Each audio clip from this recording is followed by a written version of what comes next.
بسم الله الرحمن الرحيم. السلام عليكم ورحمة الله وبركاته. إن الحمد لله نحمده ونستعينه ونستهديه ونستغفره ونعوذ بالله من شرور أنفسنا ومن سيئات أعمالنا. من يهده الله فلا مضل له ومن يضلله فلا هادي له. أشهد أن لا إله إلا الله وأن محمدا عبده ورسوله. اللهم صل على محمد وعلى آل محمد. اللهم أرنا الحق حقا وارزقنا اتباعه وأرنا الباطل باطلا وارزقنا اجتنابه. Amma ba'd. Muslimin dan muslimat, tuan-tuan dan puan-puan yang dirahmati Allah sekalian. Dalam pertemuan yang lalu kita telah melihat protokol Yahudi yang merupakan salah satu daripada sumber rujukan bagi golongan Yahudi ini.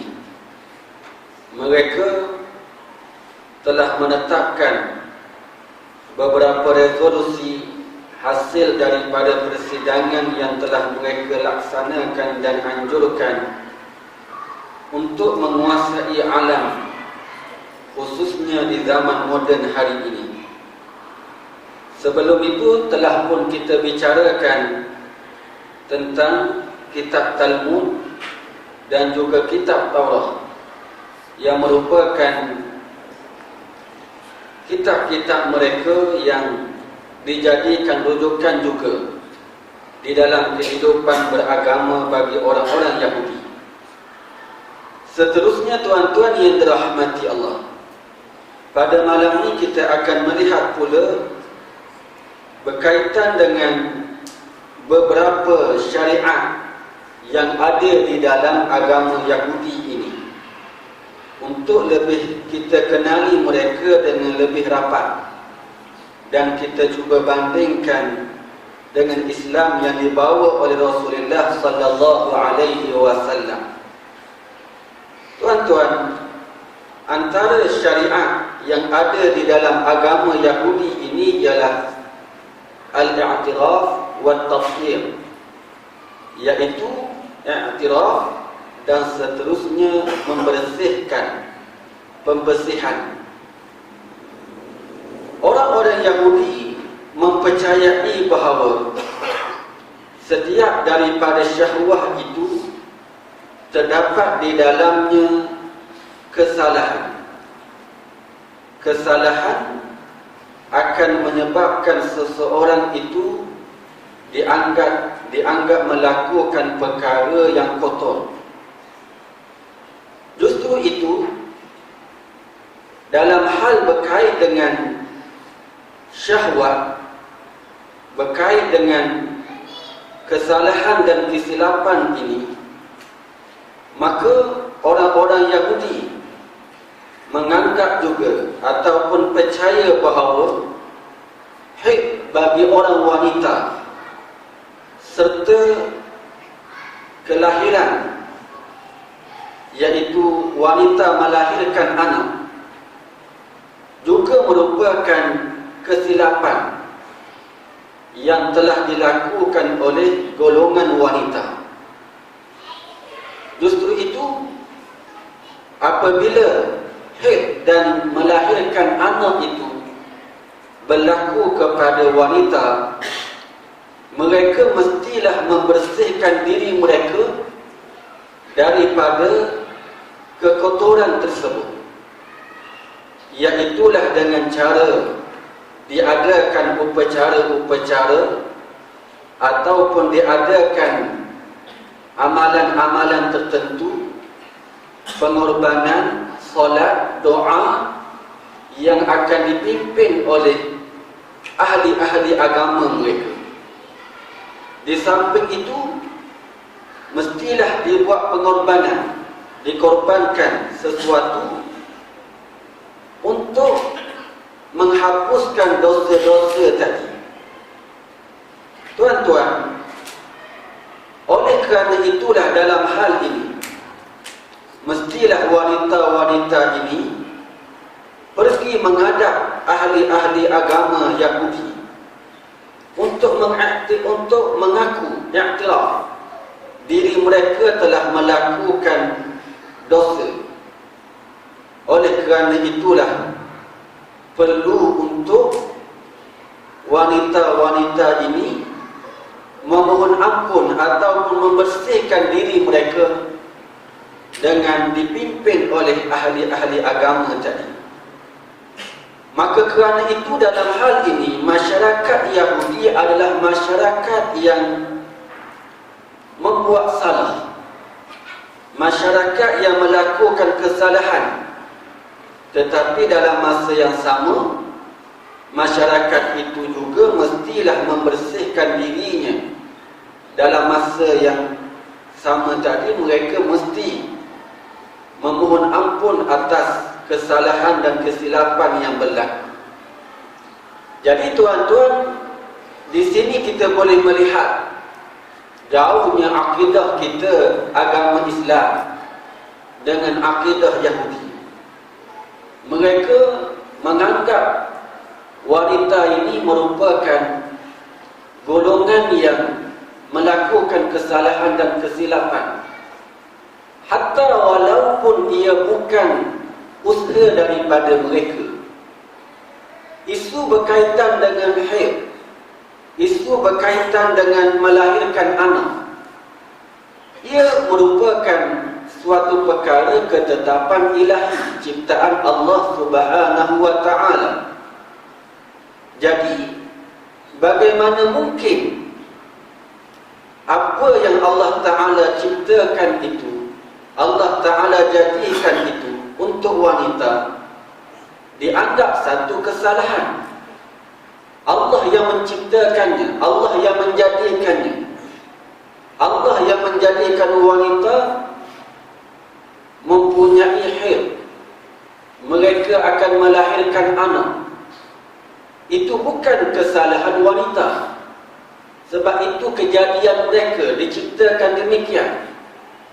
Tetapi orang-orang Yahudi menganggap bahawa ini semua adalah kekotoran. Kekotoran itu adalah kesilapan, kesalahan, dan ia dianggap dosa.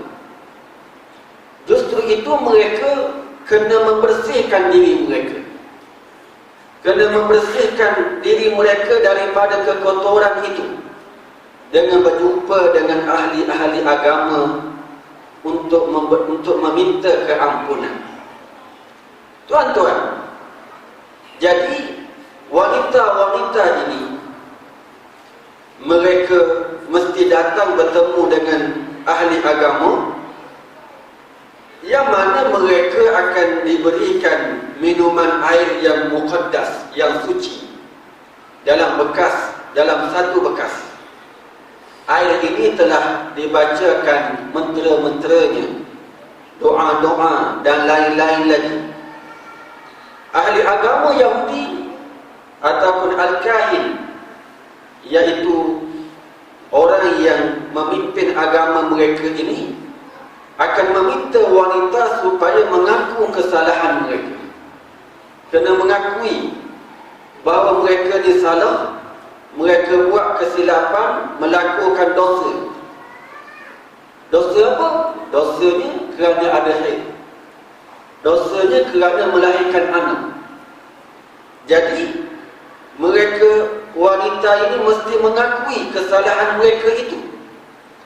Jika sekiranya wanita menolak ataupun tidak mengaku, maka ia akan diberikan minuman air.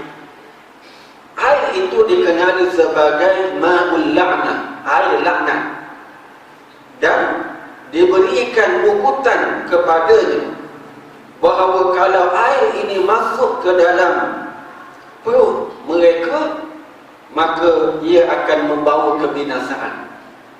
Jadi kalau kamu tak nak minum air ini, kamu kena mengaku kamu berdosa. Kalau kamu kamu tak nak air ini masuk dalam perut kamu, maka kamu kena mengakui bahawa kamu telah melakukan kesilapan. Kalau tidak, air ini kamu kena minum dan akan merosakkan isi dalam perut kamu itu dan membinasakan kamu. Jika sekiranya wanita itu mengaku, maka ahli agama bolehlah untuk membersihkannya dengan dibuat korban. Perlu ada korban dan juga mentera-mentera dibaca bagi mengampunkan ataupun membersihkan wanita tadi. Jadi tuan-tuan yang dirahmati Allah, yang pertama tadi kita telah lihat perbezaan agama kita dengan agama Yahudi. Dengan apabila orang Yahudi menganggap bahawa haid dan juga melahirkan anak itu satu dosa dan satu kesilapan. Yang keduanya, mereka kalau nak meminta ampun, nak membersihkan diri, mereka kena melalui ahli agama mereka. Nak minta ampun dengan Allah, dengan Tuhan, kena melalui ahli agama, perantaraan. Ini sangat jauh beza di antara kita dengan mereka, di antara Islam dengan agama Yahudi.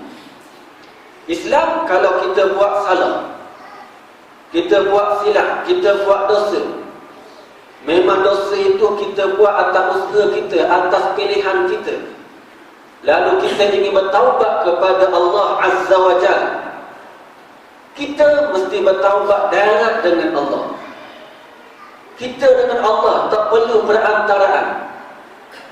Boleh untuk kadang-kadang kita minta berkat ataupun kita sebut sebagai tawassul, iaitu kita menggunakan ataupun meminta orang-orang alim untuk dia doakan bagi pihak kita, kerana dia ni orang yang rapat dengan Allah, orang yang banyak ibadahnya. Kita minta tolong dia doakan untuk kita juga.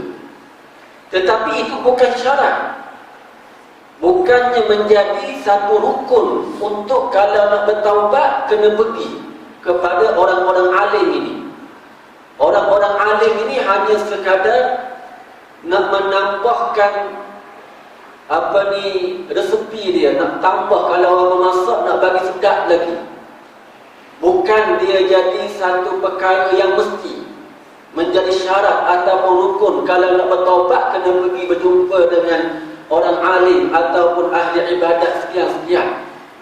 Tidak dalam Islam. Kita boleh minta sebagai tawassul kita dengan mereka, tetapi tak semestinya kita boleh dengan direct kepada Allah Subhanahu wa taala memohon ampun. Maksudnya kita kena direct dengan Allah mohon ampun. Cuma kalau kita nak tambah lagi minta orang alim doakan untuk kita, tak jadi kesalahan. Yang penting kita dengan Allah itu mestilah menyesal, berazam dan juga tidak akan lagi melakukan perkara-perkara yang telah kita buat yang dianggap dosa di dalam Islam. Jadi tuan-tuan yang dirahmati Allah, dalam hal inilah kita melihat bagaimana Islam ini mudah, Islam ini indah, Islam ini tak sama dengan agama yang lain, khususnya agama Yahudi yang kita bicarakan pada malam ini.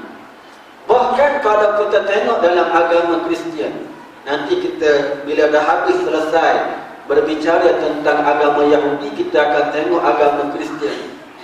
Mereka, padri-padrinya menjadikan itu sebagaimana yang ditulis oleh ulama-ulama kita ataupun dibuat kajian, mesti ada bayaran pula. Maknanya menjadi satu sumber keuangan untuk mereka, untuk mengeluarkan sijil pengampunan, kena bayar. Jadi satu sumber keuangan pula untuk bertaubat kepada Allah Azza wa Jalla ataupun kepada Tuhan mereka. Tuan-tuan, jadi ini adalah syariat yang digunakan pakai oleh orang-orang Yahudi yang mana mereka menganggap bahawa masyarakat itu adalah masyarakat yang berdosa, masyarakat Yahudi, masyarakat yang melakukan kesilapan, dan mestilah mereka membersihkan diri mereka daripada kesalahan dan dosa yang mereka lakukan tersebut, ataupun dosa yang Allah Ta'ala ciptakan untuk mereka. Bukan mereka lakukan pun, Allah yang ciptakan haid, Allah yang menciptakan wanita melahirkan anak. Jadi Allah yang ciptakan dosa untuk mereka. Kerana itu mereka kena bersihkan diri mereka. Tuan-tuan, kita Islam menganggap bahawa seseorang yang lahir itu tidak melakukan dosa. Masyarakat yang asal adalah masyarakat yang mula-mula yang diciptakan ialah masyarakat yang bersih. Manusia bila dilahirkan dia adalah seorang yang bersih. Kullu mauludin yuladu 'alal fitrah. Setiap anak yang dilahirkan adalah dalam keadaan yang bersih, dalam keadaan yang fitrah. Maknanya anak-anak ini, dia kalau dia buat kesalahan, dia membesar dan balik dan seterusnya membuat kesalahan, barulah dianggap berdosa.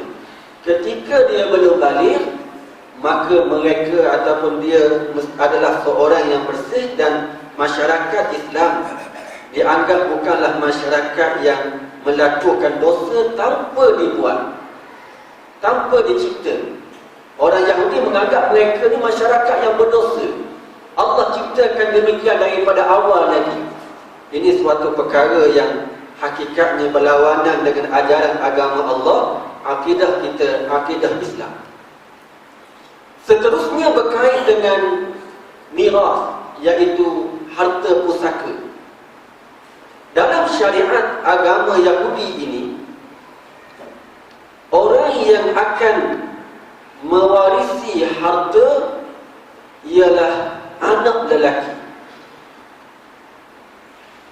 Tidak ada beza di antara anak yang dilahirkan dengan perkahwinan yang sah ataupun dengan perkahwinan yang tidak sah.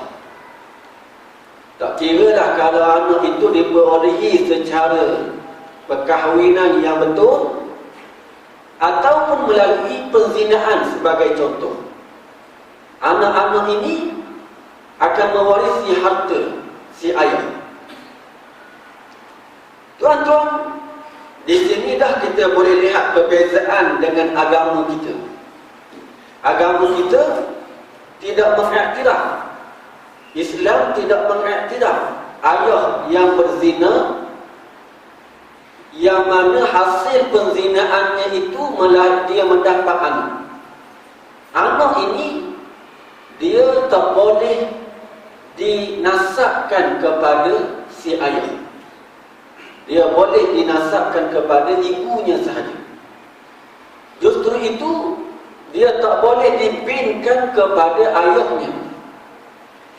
Maknanya tidak diiktiraf keturunannya daripada ayah dia. Apabila tidak diiktiraf, maka dia tidak boleh mewarisi harta si ayah. Sebab dia bukan keturunan ayah dia. Dia diiktiraf keturunannya daripada mak dia sahaja.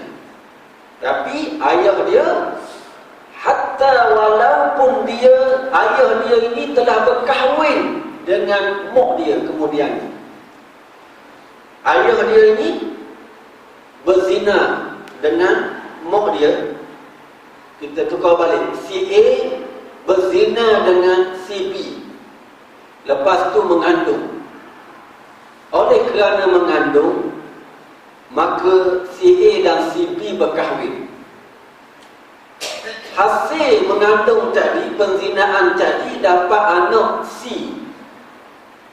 C ni walaupun A dan B berkahwin, tapi dia tetap hasil zina, bukan hasil selepas perkahwinan. Jadi C ni tak boleh dinasabkan, tetap tak boleh dibinkan kepada si A. Tak boleh, sebab dia anak zina. Maka kerana itu, dia tak boleh mewarisi harta si A kalau si A mati. Ayah dia ni ayah zina saja. Jadi kerana itu dalam hal ni tuan-tuan, ini berbeza dengan agama Yahudi.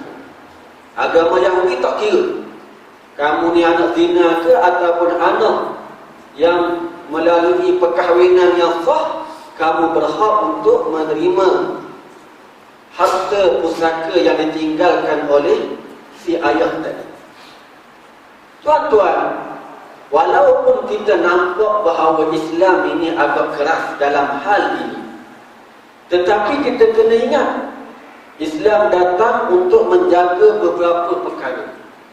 Islam nak jaga harta, Islam nak jaga agama, Islam nak jaga nyawa, Islam nak jaga harta, Islam nak jaga nasab keturunan, Islam nak jaga akal.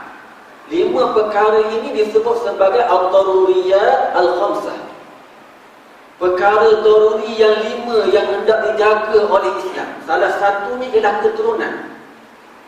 Kerana itu dalam hal ini, apabila syariat Islam itu diturunkan kepada kita melalui Nabi Muhammad sallallahu alaihi wasallam, dia sangat menekankan isu berkaitan dengan keturunan ini. Nak pastikan keturunan itu adalah betul-betul dalam keadaan dijaga dan ia benar-benar datang daripada keturunan yang sah berdasarkan kepada syariat Allah, maka ia memberi kesan dalam pewarisan harta. Tuan-tuan, ada pun anak perempuan, kita sebut tadi, harta warisan, harta pusaka dalam agama Kristian, mula-mula ia diberikan kepada anak lelaki. Ada pun anak perempuan, kalau sekiranya tidak sampai umurnya 12 tahun, maka hendaklah diberikan nafkah kepada dia, dididik sehinggalah dia sampai kepada umur yang sempurna. Kemudiannya anak perempuan ini tak dapat apa-apa daripada harta pusaka tadi. Tak dapat apa-apa. Kalau dia anak yang masih kecil lagi, ketika ayahnya meninggal dunia, hatta mak dia meninggal dunia pun, dia tidak akan mewarisi harta. Dia akan dijaga, ada duit yang akan diberikan kepada penjaga untuk jaga dia, tapi dia tak akan boleh mewarisi harta pusaka mak ayah dia tersebut. Dan ini kita nak jelaskan lagi bahawa berbeza dengan Islam. Islam, walaupun dia seorang bayi, walaupun dia masih kanak-kanak, tak kira lelaki dan perempuan, asalkan dia ahli waris, dia berhak untuk menerima harta pusaka. Cumanya mestilah harta itu diserahkan kepada penjaga ataupun orang yang menjadi wali dia, orang yang jadi penjaga dia, untuk menguruskan harta dia, harta anak ini, sehinggalah dia besar dan dewasa. Maka kemudian lepas itu diserahkan dan diberikan harta pusaka tadi kepada dia, dengan maksud dia tetap ada hak. Dia tetap ada hak, hatta walaupun dia ni tak ada akal, dia ada hak juga. Seorang yang kurang, tapi dia ada hak juga, sebab dia anak kepada si waris. Cumanya dia kenalah harta itu, kalau dia kurang akal dan seumpamanya, kena tak boleh beri ke dia, kena beri kepada penjaga. Jadi harta itu akan diuruskan oleh penjaganya, memegang amanah kepada anak-anak yang seumpama itu. Tuan-tuan, sekiranya si mati tidak ada anak lelaki, maka harta pusaka itu akan diberikan kepada cucu. Sekiranya si mati tidak ada anak, maka sekiranya tidak ada cucu, maka harta itu akan diberikan kepada wanita dan kemudian kepada anak perempuan dan seterusnya kepada anak-anak perempuan. Jadi turutannya ialah mesti diberikan berikan kepada anak lelaki dulu. Kalau anak lelaki tak ada, beri ke cucu lelaki. Kalau tak ada cucu lelaki, barulah diberikan kepada anak perempuan. Naik balik adik-beradik di kalangan anak tadi, anak dia tu baru beri kepada anak perempuan. Kalau tak ada anak perempuan, barulah boleh diberikan kepada cucu perempuan seterusnya. Maknanya dari sudut aulawiyat, dari sudut keutamaan, kena beri kepada anak lelaki dulu. Kalau anak lelaki tak ada, beri kepada cucu lelaki. Lepas tak ada, kalau tak ada cucu, baru beri ke anak perempuan. Naik balik. Itu dari sudut kesusunan yang ditetapkan dalam agama Yahudi, yang kita lihat sangat jauh dengan ajaran yang dibawa oleh Rasulullah sallallahu alaihi wasallam. Itu berkait dengan harta pusaka, berkaitan dengan perkahwinan pula. Di dalam agama Yahudi, seseorang itu boleh berkahwin apabila dia mencapai umur 13 tahun bagi lelaki, 12 tahun bagi perempuan. Tetapi boleh juga untuk dia berkahwin kalau dia sudah sampai balik umurnya. Kalau tak sampai umur 13 tahun pun, tapi dia balik, dia bermimpi, dia dah boleh berkahwin. Jadi tak semestinya dia kena cukup umur 13 tahun. Yang umur 13 tahun ini, kalau sekiranya tak bermimpi. Kalau dah bermimpi awal, maka dia balik, dia boleh berkahwin. Sesiapa yang tidak berkahwin, kalau ketika umurnya 20 tahun, maka dia berhak untuk dilaknat. Kalau umur 20 tahun tak kahwin lagi, maka dia akan dilaknat. Bahkan dalam agama Yahudi, dibenarkan untuk berkahwin dengan wanita tanpa ada had bilangan. Jumlahnya terpulanglah nak kahwin ramai mana pun, tak kisah. Boleh nak berpoligami, kahwin lebih daripada seorang dan tidak ada had maksimum.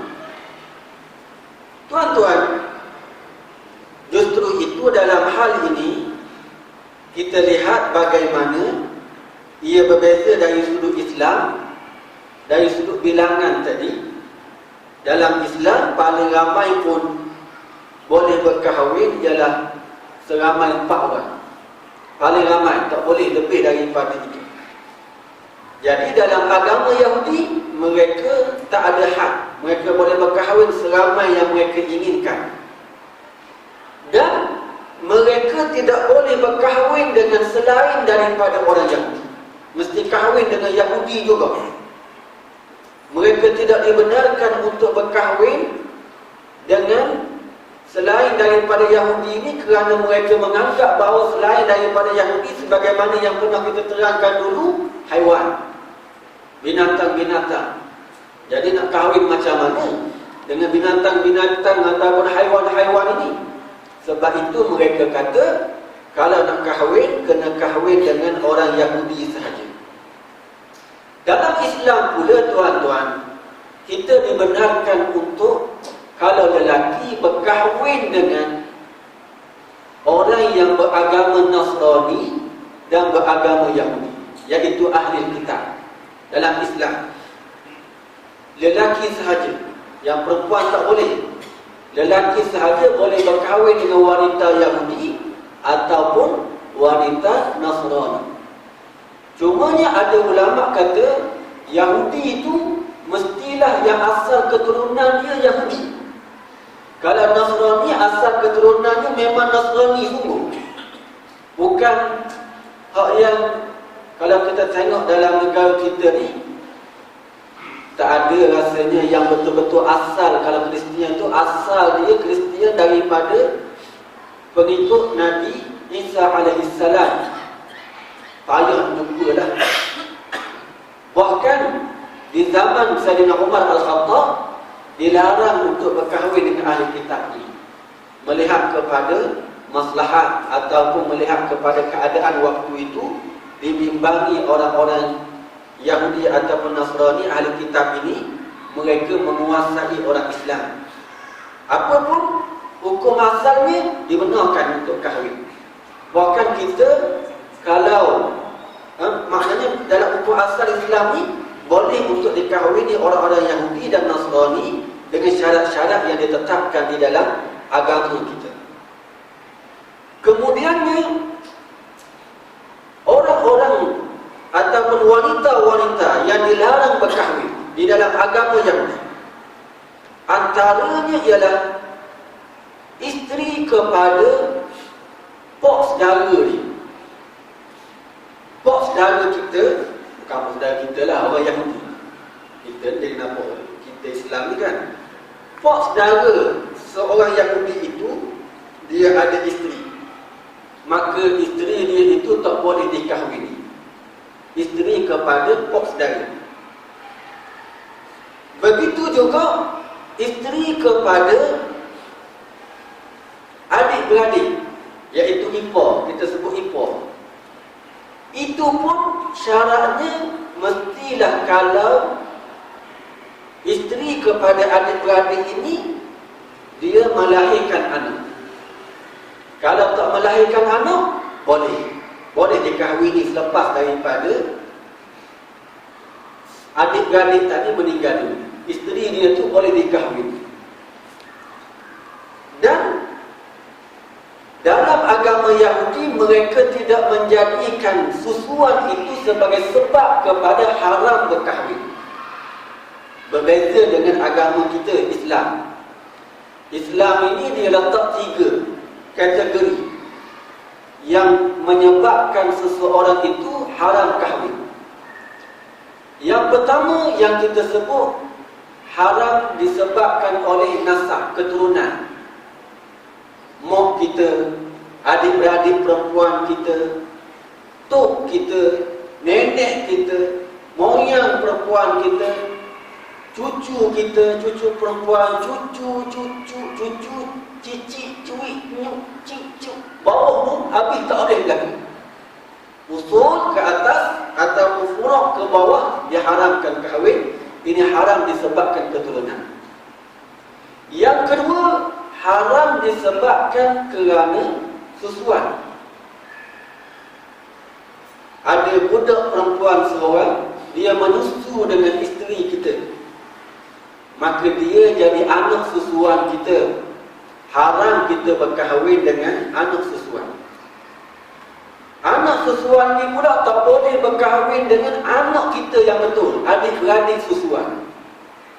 Anak susuan ni pula tak boleh kahwin dengan pok saudara dia, anak susuan perempuan ni. Dengan lain perkataan, susuan, anak susuan ini umpama macam anak sendiri dah. Dia jadi anak betul. Kedudukan dia maknanya dia tak boleh berkahwin dengan ayah susuan, tak boleh berkahwin dengan adik-beradik, tak boleh berkahwin dengan pok saudara dia dan sebagainya. Cumanya anak susuan ni dalam Islam, walaupun dia tak boleh berkahwin, cumanya dia ni tak boleh mewarisi harta. Dia bukan ahli waris. Yang ketiga ialah disebabkan musaharah, perkahwinan. Disebabkan perkahwinan ini haramnya haram sementara dalam Islam, sementara saja. Contoh tadi, kalau wanita di dalam agama Yahudi, kalau dia isteri kepada adik-beradik tak boleh kahwin dah. Kita pun tak boleh kahwin, tapi tak boleh kahwin sementara saja. Isteri kepada pok saudara kita tak boleh kahwin, tapi tak boleh kahwin sementara saja. Sementara pok saudara kita ada, hidup lagi, ataupun sementara tak bercerai. Kalau dia kahwin tu, maknanya kalau dia bercerai ataupun pok saudara kita ni mati, kita boleh kahwin lepas tu dengan dia. Adik-beradik kita, isteri dia, ipar kita ni, kita boleh kahwin dengan dia kalau adik-beradik kita bercerai dengan isteri dia itu, ataupun adik-beradik kita ni meninggal dunia, kita boleh kahwin kemudian. Jadi ini haram sementara namanya. Justru itu di sini ada bezalah kita lihat di antara Islam, syariat Islam dengan apa yang ada di dalam agama Yahudi tersebut. Tuan-tuan,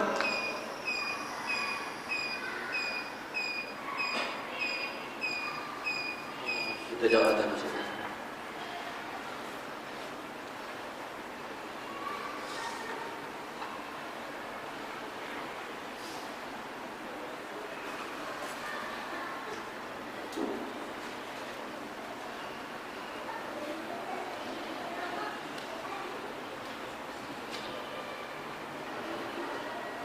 Allahu Akbar, Allahu Akbar, Allahu Akbar, Allahu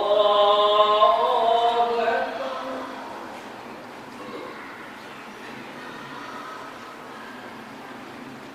Asyhadu an la ilaha illallah.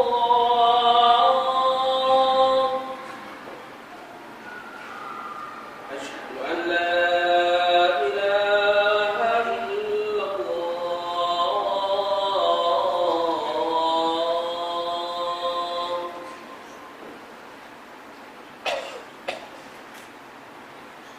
أشهد أن محمدا رسول الله.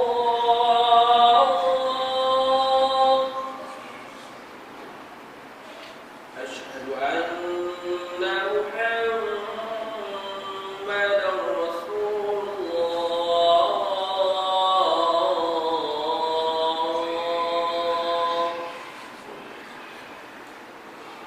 حي على الصلاة.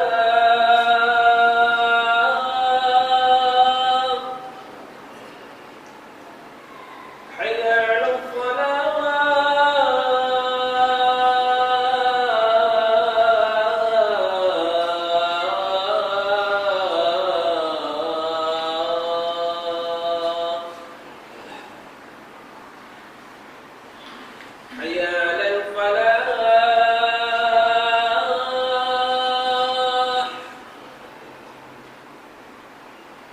حي على الفلاح.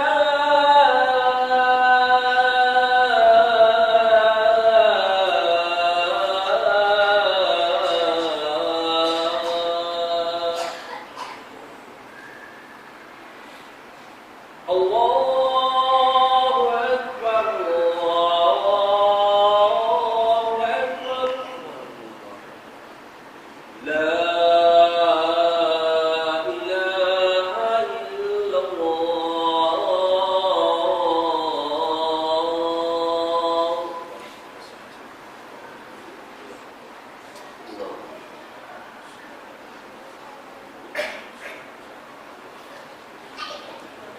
Tuan-tuan yang dirahmati Allah, sikit lagi kalau kita boleh tambah untuk kita bicarakan berkaitan dengan agama Yahudi ini, iaitu syariatnya. Berkait dengan perkahwinan ini, orang Yahudi mereka menganggap perkahwinan itu umpama jual beli, iaitu apabila berlakunya perkahwinan itu dianggap seorang lelaki membeli daripada ayahnya, daripada ayah perempuan. Dia beli perempuan daripada ayahnya. Dan si lelaki ini akan menjadi tuannya secara mutlak. Jual beli berlaku. Dia macam jual beli. Bila bayar, bila disediakan mahar itu macam bayar kepada ayah dia, jual si anak ni kepada suami. Itu berlaku dalam agama Yahudi. Oleh kerana itu, wanita yang berkahwin di kalangan orang Yahudi adalah seumpama budak-budak yang belum balik ataupun seumpama orang yang gila. Kedudukan dia itu, kerana wanita ataupun isteri-isteri ini mereka tidak dibenarkan untuk berjual beli. Kita kalau berlaku jual beli, kepada dengan budak-budak kecil tidak sah. Tak sah dari sudut akad jual beli. Jadi begitulah orang-orang Yahudi. Mereka anggap wanita ni taraf dia macam orang gila, budak-budak kecil. Macam budak-budak kecil. Kalau jual beli tak sah, tak boleh berjual beli. Bahkan semua harta wanita itu menjadi milik suami. Harta yang dimiliki oleh isteri adalah milik suaminya. Dia hanya memiliki, wanita ini hanya memiliki harta daripada mahar yang diberikan. Itu pun setelah kematian suaminya ataupun setelah dia bercerai dengan suami dia, barulah dia boleh memiliki mahar tadi. Cuba bandingkan dengan agama kita, tuan-tuan. Mereka meletakkan wanita di tempat yang sangat hina. Bahkan kalau sekiranya sepanjang perkahwinan itu wanita itu bekerja, wanita itu dapat harta, maka harta dan duit yang dia kerjakan, yang dia dapat daripada hasil kerja itu juga adalah milik suami. Dia boleh menggunakan mengikut kehendaknya tanpa boleh dibantah dan tanpa boleh ditekah. Islam, tuan-tuan, dalam agama kita jauh beza dengan apa yang telah dianuti oleh orang-orang Yahudi ini. Islam meletakkan wanita di tempatnya, bahkan memberikan kemuliaan kepada wanita. Perkahwinan bukan bermakna jual beli. Perkahwinan bukan bermakna kita beli isteri kita ni daripada ayah dia, bukan. Sebenarnya perkahwinan itu adalah pindah amanah daripada ayah kepada suami.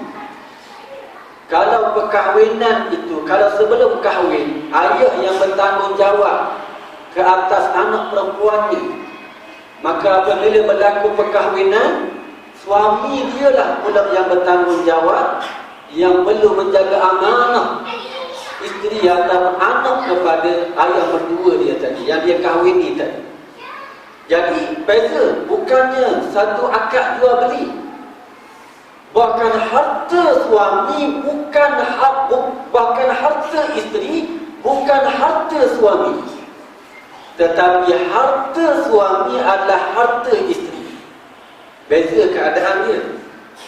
Harta si suami yang bekerja cari ni siang malam, dia juga adalah hak kepada isteri, yang perlu diberikan nafkah, yang perlu diberi makan, minum dan sebagainya. Bahkan kalau si suami kedekut sangat, lokek sangat, tak beri nafkah kepada si isteri dia boleh ambil tanpa pengetahuan daripada suaminya, tetapi dengan sekadar keperluan dia. Nak beritahunya, harta suami ada di dalamnya hak isteri, tetapi harta isteri suami tak boleh sentuh tanpa izin. Dengan maksud harta isteri tak ada di dalamnya hak bagi suami.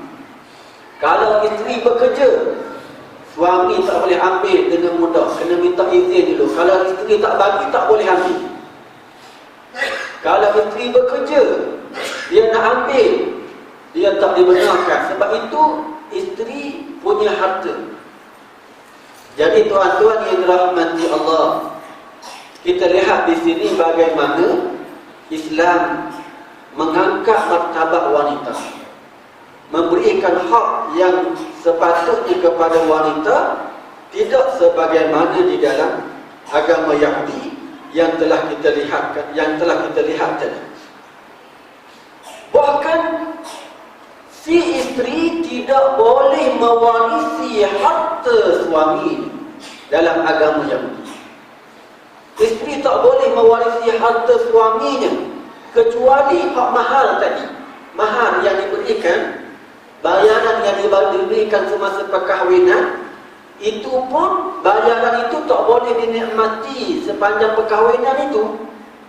Hanya boleh dinikmati setelah bercerai ataupun suami mati, baru boleh nikmat, baru boleh rasa duit tersebut. Dan seterusnya, itulah sahaja duitnya. Kalau suami mati, dia tak boleh mewarisi harta suami. Tak boleh, tak ada hak untuknya mewarisi harta suami yang telah meninggal dunia tadi. Jadi tuan-tuan, agama Yahudi ini jelas sangat menzalimi wanita, dan Islam datang membawa keadilan. Islam membawa keindahan.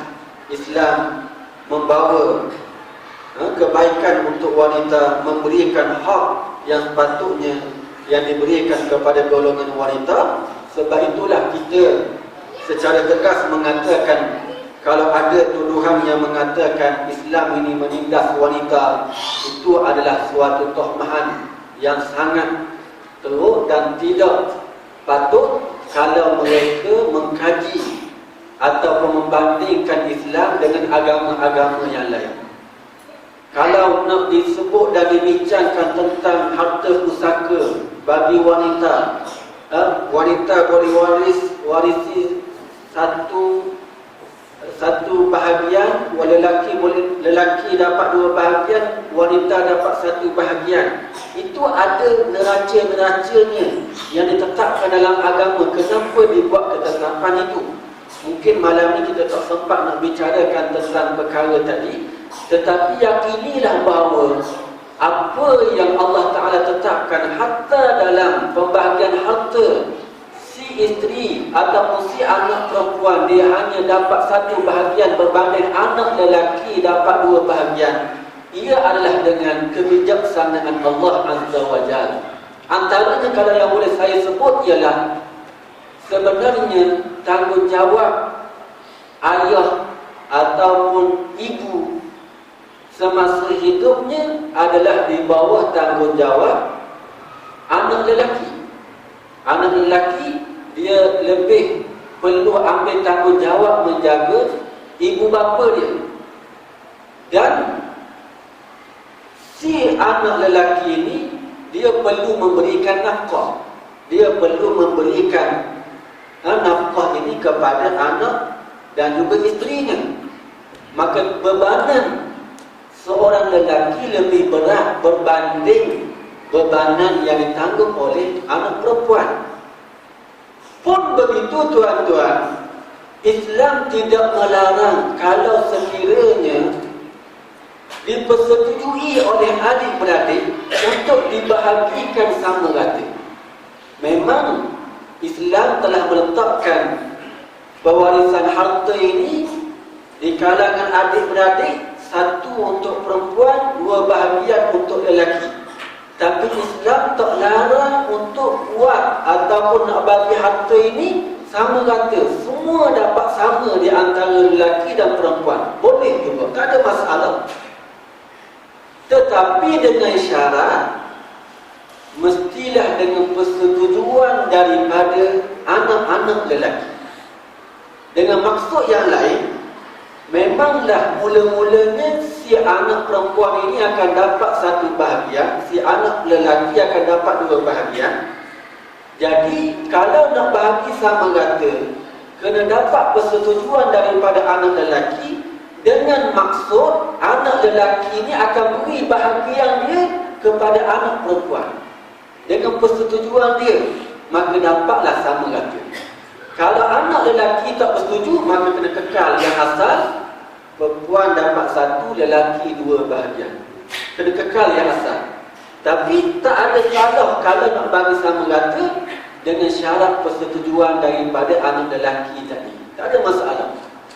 Kalau nak buat demikian, ini adalah merupakan keindahan Islam kerana meraihkan banyak perkara. Sebenarnya Allah menciptakan manusia, Allah mengetahui apa yang terbaik untuk manusia, yang perlu kita yakini, yang perlu kita percayai. Saya rasa setakat itu dulu. Moga-moga kita dapat melihat keadilan dan keindahan Islam ini berbanding dengan agama Yahudi, dan kita boleh memahami bagaimana anutan dan kepercayaan serta syariat agama Yahudi ini yang sangat berbeza dengan Islam yang dibawa oleh Rasulullah sallallahu alaihi wasallam. Moga-moga dengan perbandingan ini makin kuat kita dengan Islam, makin yakin kita dengan agama Allah Azza wa Jalla berbanding dengan agama-agama yang lain. Aku qouli hadza wa astaghfirullahal azim li wa lakum. Wassalamualaikum warahmatullahi wabarakatuh.